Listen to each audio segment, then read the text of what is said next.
everyone, and welcome to another episode of Food COMA, Conversations over Meals in America. I have two lovely guests with me today. I have Lily and I have Michelle, and these two are friends. So we'll talk about their friendship, but of course we're going to talk about the food. So for those of you who are new to the podcast, again, this is a podcast that celebrates diversity and hopes to connect communities. So we have wonderful conversations with people of different backgrounds, and today we will just talk about a wonderful friendship here. So let's go ahead and start. I see we have some great dishes here today. What is this? Chicken burritos.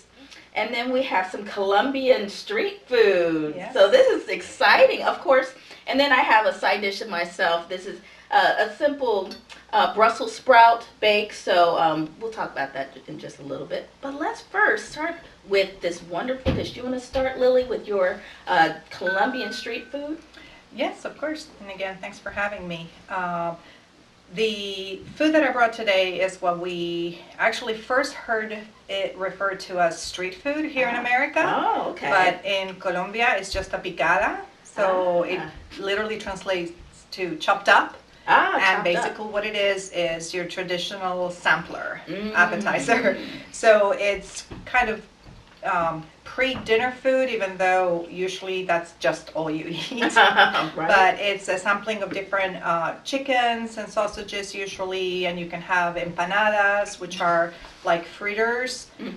So different versions of it exist, and what I brought today is basically what we chose to have for our special Christmas meal this year. So I just make sure that we had enough to share with you guys today. Oh, and it's so delicious. I tried like a sampling of everything. You want to talk about each item? Yep. So today I brought fried plantains, and there's different kinds. The more traditional fried plantain in Colombia is the green plantain. Okay. And basically you take a green plantain and you cut it into pieces, and it's a two-step frying process.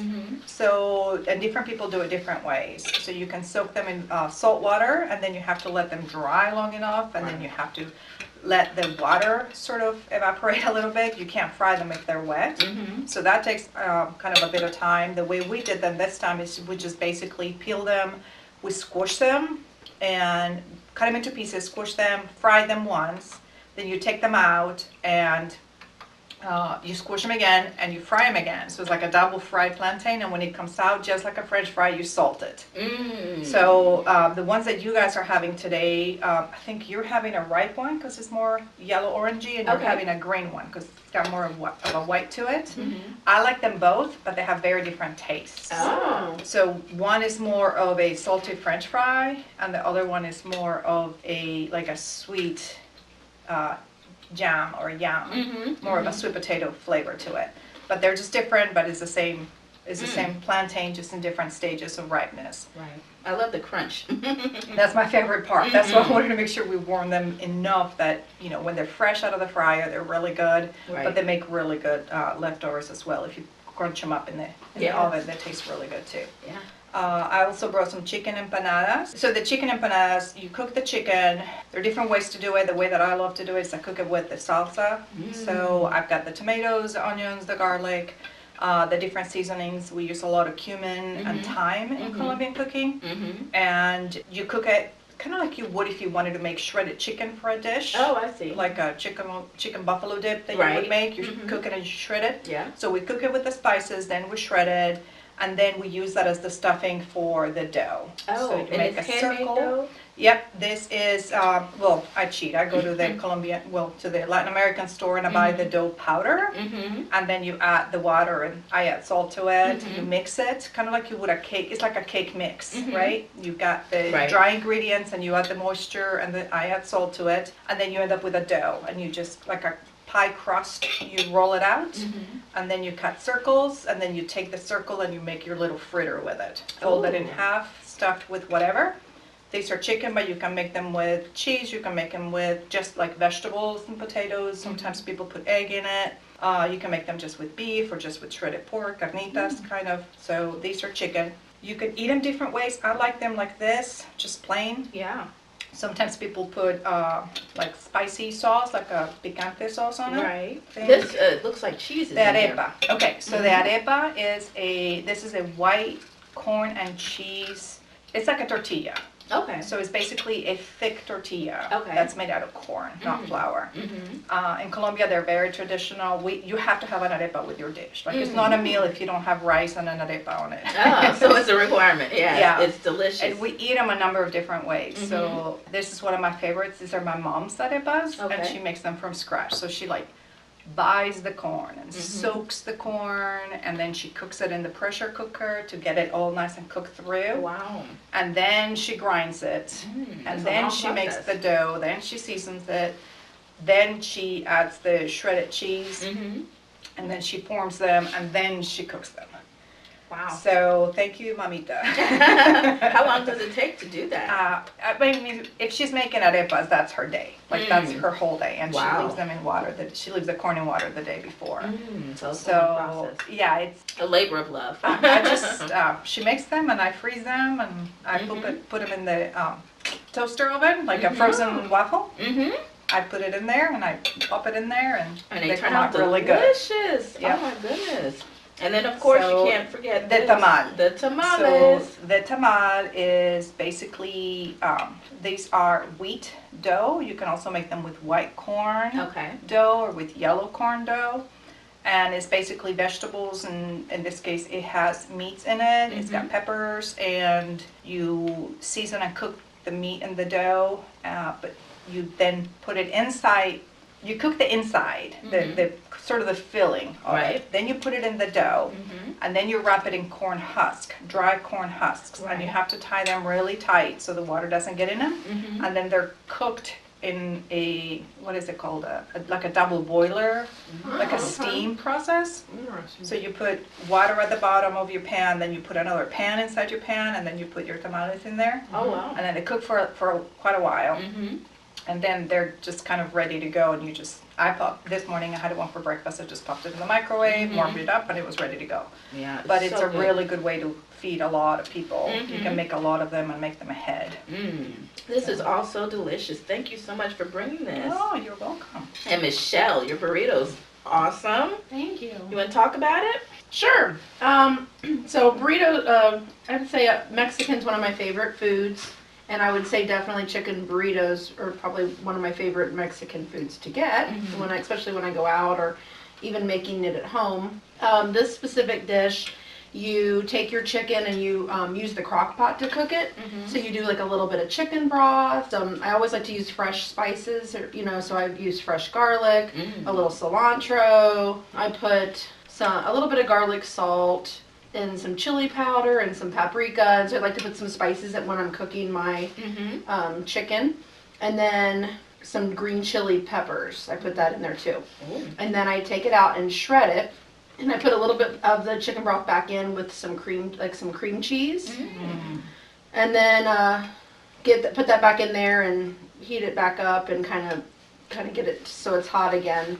And then my little kind of addition onto the chicken burritos are I love avocado. Oh yeah. Me So too. I like fresh avocado. And so I spread a little bit, fresh avocado on the tortilla shell. And I use flour tortillas. Okay. And then I roll them up, and I make them a couple different ways. If I make them like a taquito, then, which is kind of what this recipe kind of calls for, but to travel with it, it's kind of hard to keep them crispy. The taquitos, you would do a little bit of like olive oil on top after you've rolled your chicken and your cheese and your avocado and your roll. Then you would put a little olive oil and then you bake them, and then they're like kind of a crispy taquito when you get them out. Another thing you could add is jalapenos in there. I've done that before. I put those inside to make it a little more spicy. But today I baked them with a little bit of fresh salsa and some Mexican cheese on top. Is how I made them today, and I just more of a baked burrito tonight. This is so good. They're delicious. I'm glad you like Very it. nice. Very, very good. So we just had the holidays kind of come and go. And I was like, let me do something a little bit healthy. So I got some Brussels sprouts and made baked Brussels sprouts with seasoning. and kind of mixed it with some olive oil. So it's a nice, quick bite to eat, but it's flavorful and healthy. And so you put that in the oven, mix it with the olive oil and your different spices. So I had like salt, pepper, garlic powder, seasoning salt, Italian seasonings. Yeah, just mix it all together and baked it for about half an hour, turning it around, and it turned out pretty tasty. So, boy, this is a good meal right here. Aren't we eating good today? So let's talk about you guys. So Lily, you said you're from Colombia. Let's start with you. So where'd you grow up? So I was born in Bogota, Colombia, so in South America, in Okay. the capital of Colombia. And I lived there for the first 8 years of my life. Okay. And then we moved to another major city in Colombia, Medellin. And I lived there for almost another 8 years. So when I was 15, we moved to Sarasota, Florida, because that's where my grandmother and my aunt lived. And they had been in the United States for, oh gosh, 2 decades, if not more. They had been here for a long, long time. And it was the late 80s when we moved to the United States. So I grew up in Colombia, but I finished growing up. I was 15 when I moved to the United States. Right. I lived in Sarasota until I finished high school. So what was the adjustment like coming from Colombia? Oh, to where do I Florida? start? What type of a... So the first thing was the language. So it's really interesting and funny because so much has changed over the years in relation to education and even just assessment of what children need who move here Right. to be able to succeed in school. And so when people ask me about what it was like or adjustment, the thing that I remember the most right away was how different everything looked, how much clean the spaces seemed. And it's not to say that things were dirty in Colombia, or although like in any other big city you have spaces that are not as kept as others, but Right. but just the vastness of space. And Right. now that was Sarasota, Florida in the late 80s. So it wasn't as populated as it is now. You go now and you're like, oh my God, it's so busy, everything's so crammed, there's no space. But at the time, that seemed like a big deal to me. Like, oh my God, this intersection is huge and there's so much space for each car, and there is Right. a sidewalk. Sidewalk, And you'd go to a parking lot to get to the grocery store, and you could fit thousands, so you didn't have to wait for somebody to leave the grocery store to finally park to get in. So it's just the vastness of space and how Right. much was available, the openness of everything. Right. That was one of the bigger things that got to me. And then very quickly, the second thing was, I don't know as much English as I thought I did. So coming here, you So, didn't speak English I as well? felt, I'm like, I've been studying English, I'm taking English every year in school, and I'm like, I'm ready, I got this. And we had a tutor that prepared us Right. for a few months before we moved here. No. No, I didn't know nearly enough. So that was a big transition for me. The school system was very different. So I happened to go to a private Catholic school in Colombia, and you would get to school and you go to your classroom, and that was the classroom for your grade. Right. So let's say that it was even the system. So there you have elementary and high school, and it's not like freshman, it's first year of high school. Okay. So primero de bachillerato, first of bachelor's. Okay. The bachelor is the 4 years of high school. Oh, wow. It's called bachillerato, bachelor. Okay. So you get into, and it was A, B, C, D, depending on how many classrooms each grade had. So Okay. in my class that I left, there were 2 classrooms for my grade. So Okay. it was a small school, 2 Right. classrooms. That was the graduating class, 100 Wow. girls. Okay. It was all female. I had only ever been to Catholic all-female private school. So another big. And I get to Sarasota High School, And it's and public it was school, just right? it was public school. Okay. And I get there, and my dad takes me in, and he presents my papers, and 2 things happened very quickly. One, we didn't have my immunizations records. Of everything that we did in preparation, it got lost. It just Wow. I don't remember if my parents didn't know or if it just got lost. Okay. it's one of those where like, well, I think we had it, but somebody asked for it, but they never gave it back. You know, it just kind of.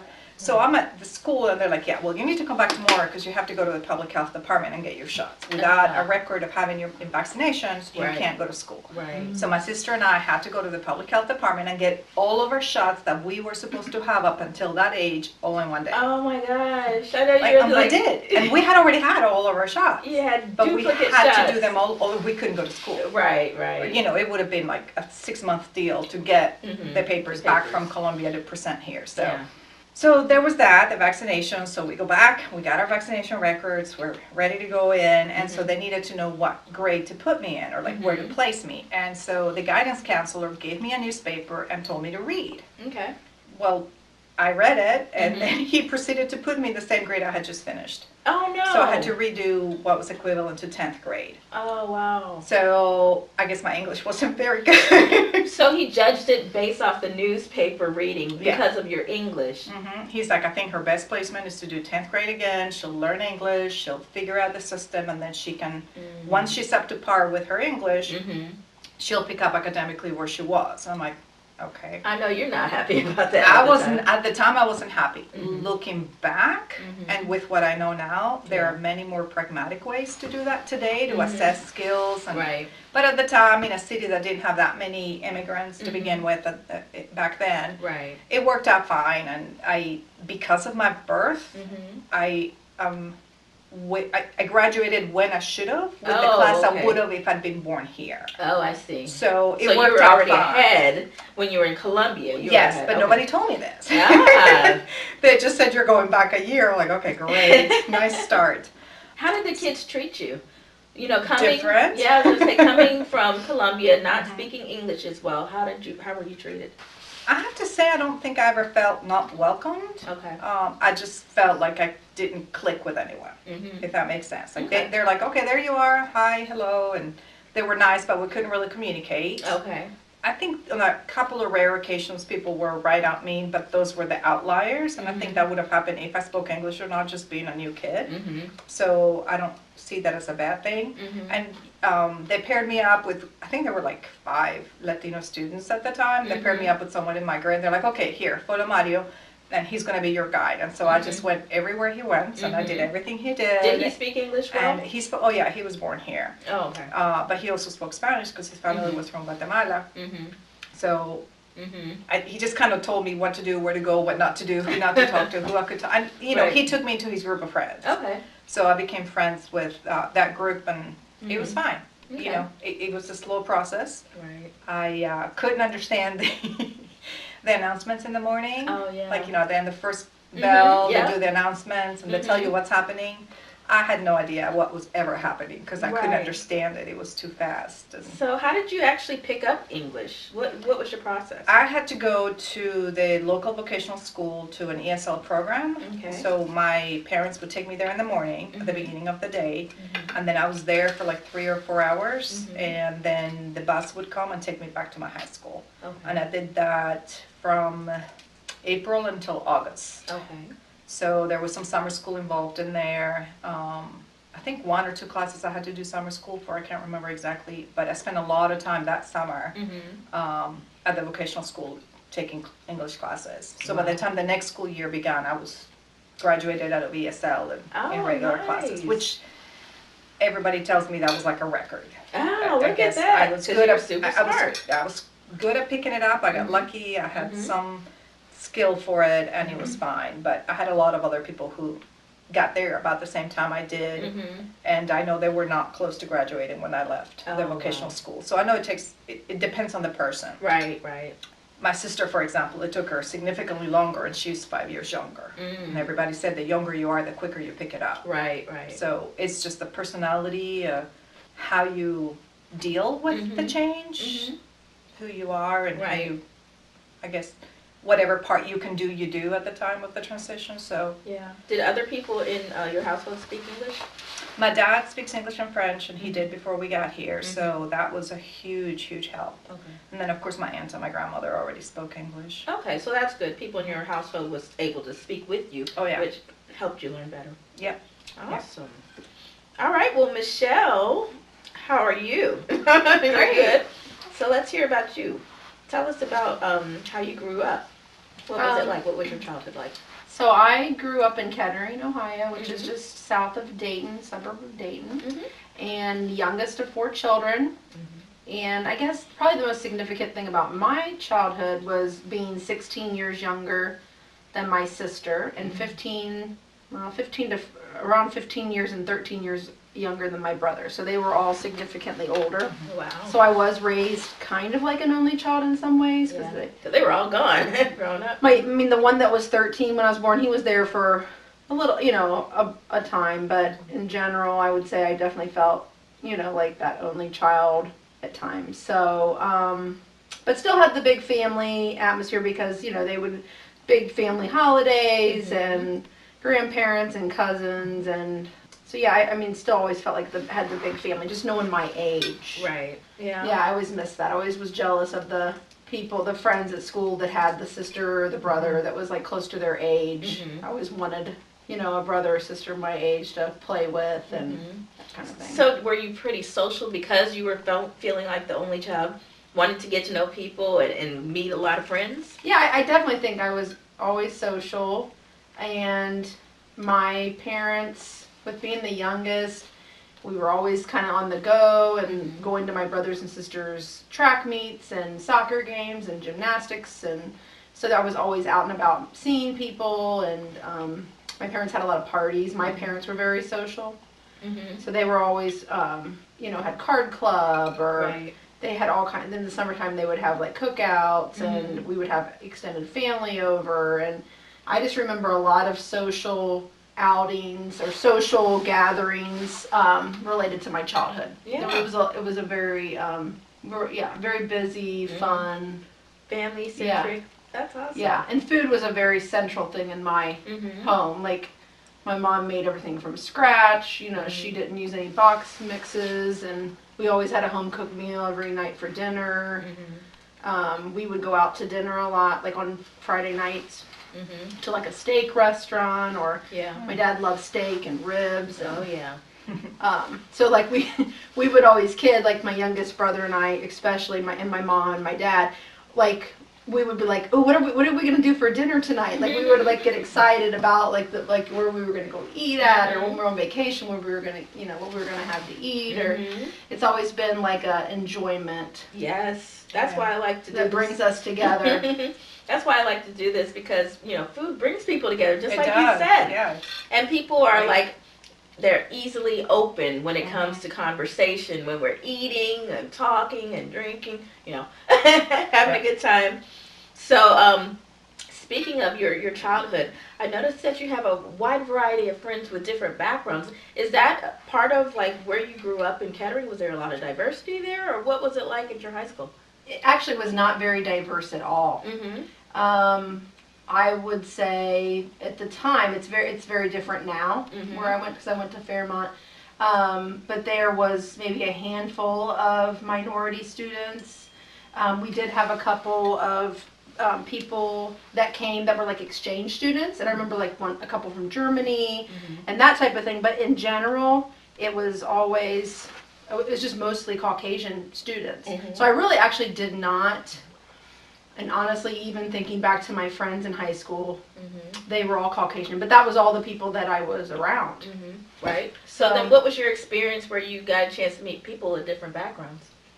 Was it a college, or was it like work, or? I would say after I graduated, or even really like when I was close to graduation, in the social work field, you're working with many different types of people. I worked, for my practicum, I worked in the inner city, a community center in Indianapolis called Concord Center, and they serve many different types of people there. That was probably the beginning of, getting to know different types, learning about different types of people from different ethnic groups.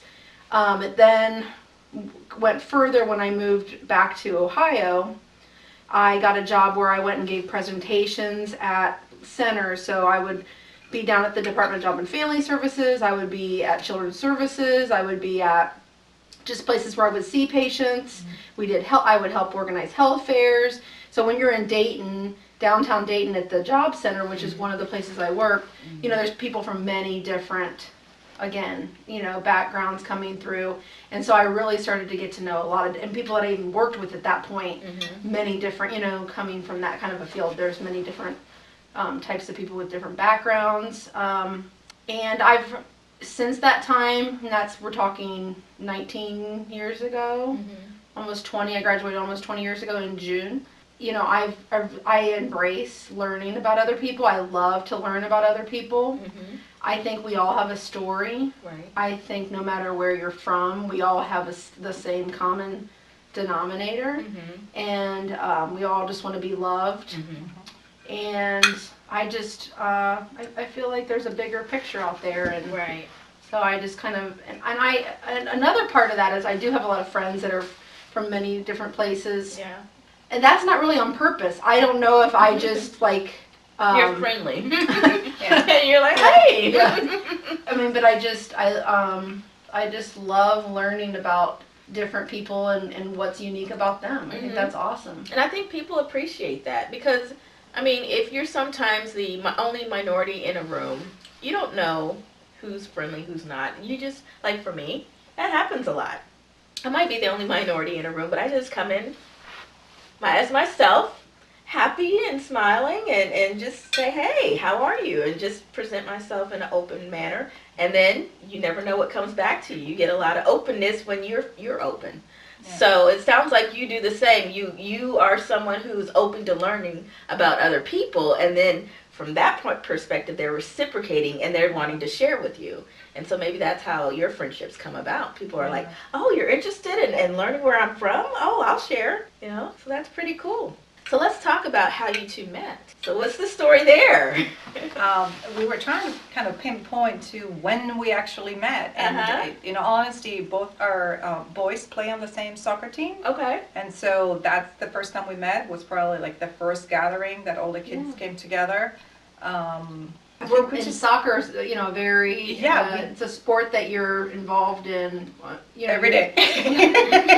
So you see these people a lot and get a lot of time to get to know them and go on trips, when we do out of town soccer tournaments. It's a lot easier when you like the people who are on the team, so yeah. Yeah, we're lucky. We have really good parents on our team. We have really good connection, and a lot of the players on the team have been together for a few years.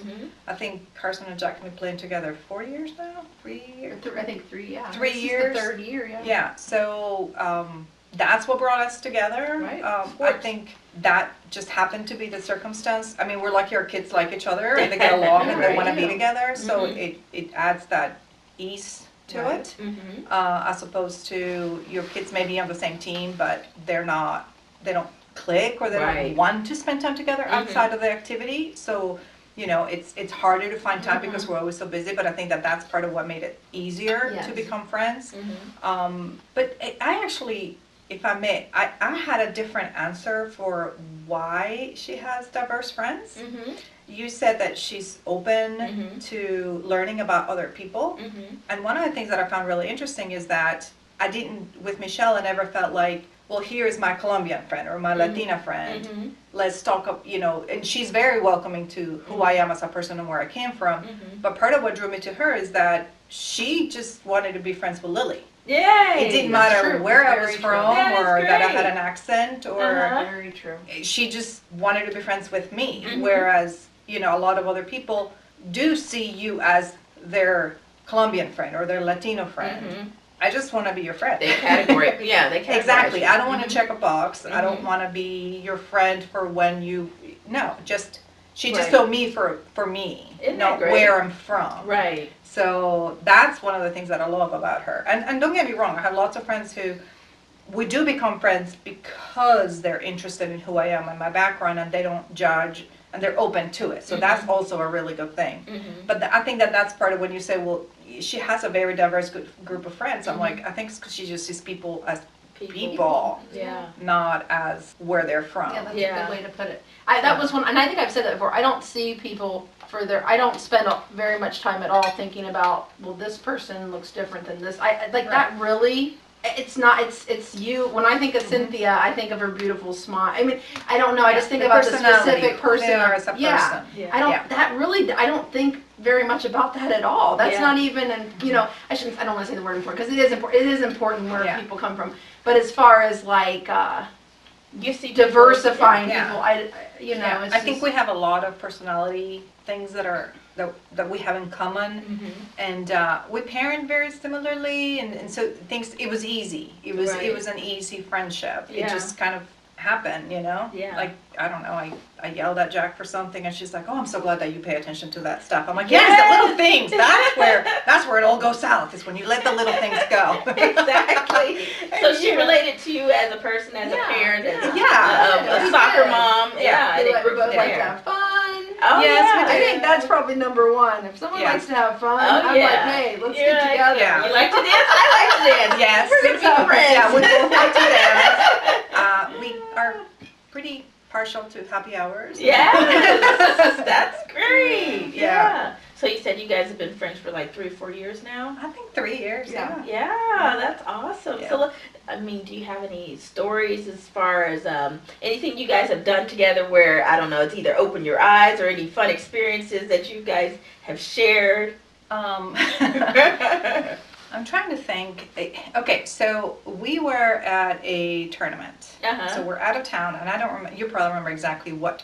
She knows what tournament and who we're playing, and I'm like, She has a good memory. I know huh? what city I'm going to. Right, That's right. about it. But we were trying to figure out where we were going to go to eat or something.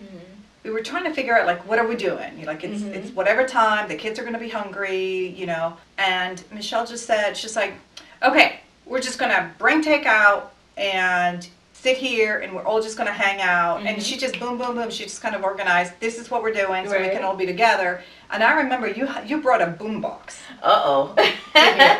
She had a boom box, and Uh-huh. she played music. And I have to say, I didn't stay up all night Uh-huh. or as late as some other people did. Right. But I remember, like, that's what I remember is she turned it into a party. And Oh, everyone right. still talks about it. And Uh-huh. it was such a good time. Uh-huh. And there was obviously food. And we all, like you said, we came around the food. And it didn't matter what was Right. brought in. Right. We just, it wasn't about where are we going and do we have reservations Uh-huh. and we've done that since. But Right. when the team kind of first came together, she's like, okay, we're having a good time. This is what we're Yes. doing. And I just remember that Oh, that's everybody great. had such a good time because she's like, okay, well, yeah, no, we're just gonna get some She food and knew play it was some all about music, and it was like a bringing the time. people Yeah, together. Just get some food, some Yeah. music, and that's all you need. yeah, and I think that's what's so special about her that Yes. she values that. Uh-huh. Like you're like, I don't want to wait for an hour with hungry kids waiting for a table. Like we can just bring food and Yeah.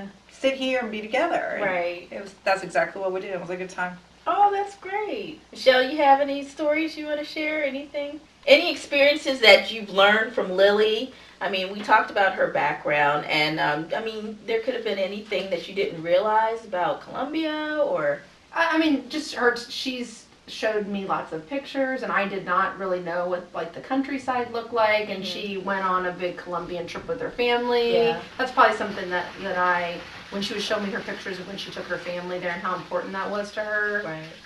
And getting to see those pictures of where she was from, because I really didn't know what Colombia looked like. Yeah. So that type of thing, learning through that food. We've had conversations about the food before. Oh yeah. We like food too. Yeah, so like the Nice. type of food and, things that she likes to make, and so learning about that. Yeah. So, Yeah, I remember a few years back, I was part of a group that would meet monthly, and it was women who were from like Latin America, and I was in the group too. I used to live in Puerto Rico, so that's kind of growing up there. I spoke a little bit of Spanish and everything, so and we used to eat, and they would speak Spanish, and I understood some of it, but it was a great experience and culturally learning and sharing and everything. And it wasn't just people from like Colombia, but Peru and from Guatemala and Mexico. So it was a great experience getting to know and to learn from people of those different countries as well. Yeah. So awesome, guys. So what else do you want to share as far as your friendship? What do you appreciate about each other as far as knowing each other as friends and sharing in the diversity of your friendship? For me, I would say I just know Lily's always there for me. Yeah. And we've both had similar things transpire that, like, she can relate to me and I can relate to her. Like, when you're having a hard day or something's going on, like, we get that from each other. We understand if one of us is maybe a little down or, like, I get that and she gets that if I'm feeling that way. So I feel like that's important to know that someone's got your back or somebody cares and understands what you're going through, and I feel like that makes it a little easier. Yeah. Yeah, the word that popped in my mind when you asked that question before Michelle answered it was relatability. Yeah. That I can relate to her experience and she can relate to mine, and that was easy. Yeah. It just, I don't know, it was just easy.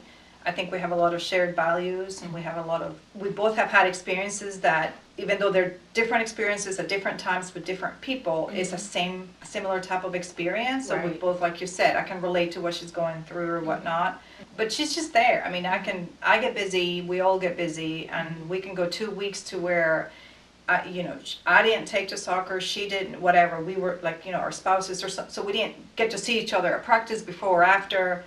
But 2 weeks go by and I can text her, or, I'm like, okay, we need a girls' night, let's go. And it's just like, we just met a week prior, not like it was 2 months ago. Right. So whether we're on the phone or running into each other, walking around a soccer field.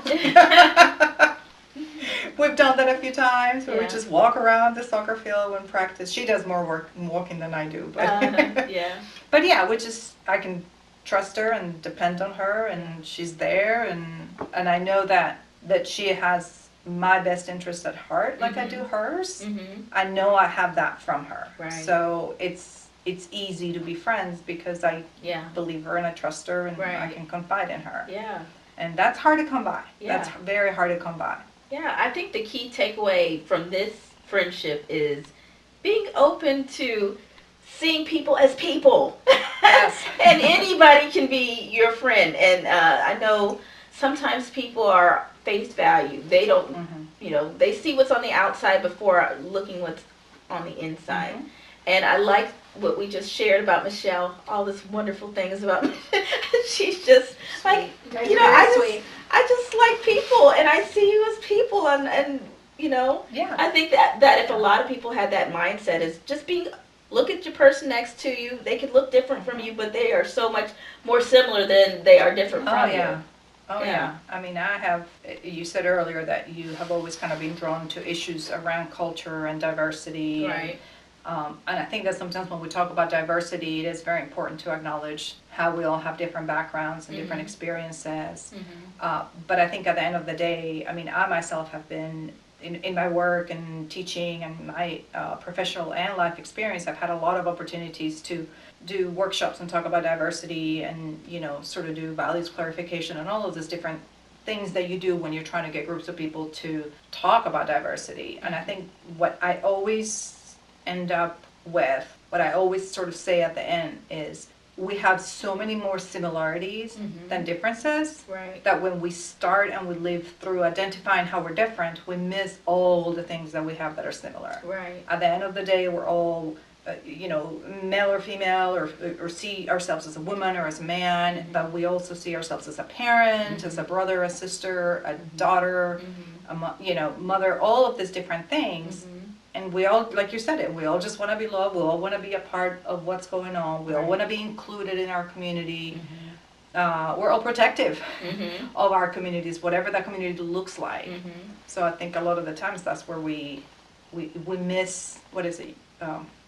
You miss the tree, you miss the forest for the trees. Right, yeah. Or you miss the trees for the forest, whichever it is. I know what you're saying. Yeah. We focus on what's different, but if we just look at what's the same. Then the differences work themselves out more easily. Yeah, and then fear gets in the way of people. Yes. People who are afraid of the unknown. Maybe they have not experienced being around someone who looks different from them, and they only see it what's on TV or what's on the internet, and because of those stereotypes, they fear what they don't realize. Yeah. and they don't have the opportunity to meet someone and get that mindset change. So hopefully with these discussions and sharing and showcasing how wonderful it is to have friends of different backgrounds, we can kind of remove some of that fear and stigma that some people might have. Absolutely. So that's the goal here. So before we wrap up, just want to say, so Key Spot is the sponsor of this Food Coma podcast. So visit KeySpot at keyspotapp.com. Also be sure to check out the book, Yes You Can, 10 Great Ways to Market Your Business. It's a great book for small businesses looking to grow. Any last words? What do you guys think about the podcast? Lily, what about you? The idea, the concept. I think it's great. I think it's very exciting that in a very casual, relaxed way, but also very professional. You know, and I have to be honest, and I don't mean this in a bad way. You're like, hey, I want you to come do this, and I felt like I didn't have enough information because I'm usually like, I'm a little. You're a planner. I'm a planner. Yes, thank you. I'm like, what am I doing? What time? Do I have to reheat? Do I not? You know, what time is it going to? I'm a planner, and I felt like I need more details. But I think that's part of what made it work. Right. I didn't know what. I just knew we were going to eat, and we were going to talk. Yes.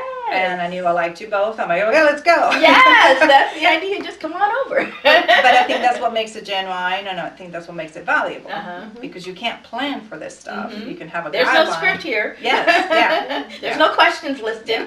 No, I'm very happy you're doing this. Oh, great. Michelle, what are your thoughts? I agree. I think that we need to get more of this type of thing out there.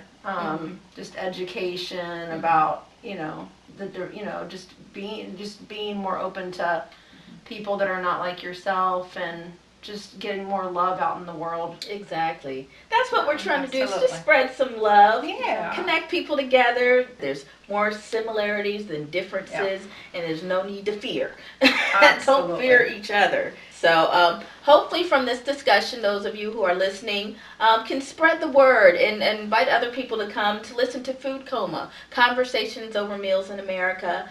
Thank you again for listening in. Don't forget to go to keyspotapp.com and have a wonderful day. And thank you all for being my wonderful guests, Lily and Michelle. All right, that wraps up this episode of Food Coma, Conversations Over Meals in America. All right, thank you. Thank you. Find your key to the spot and unlock big savings at Key Spot.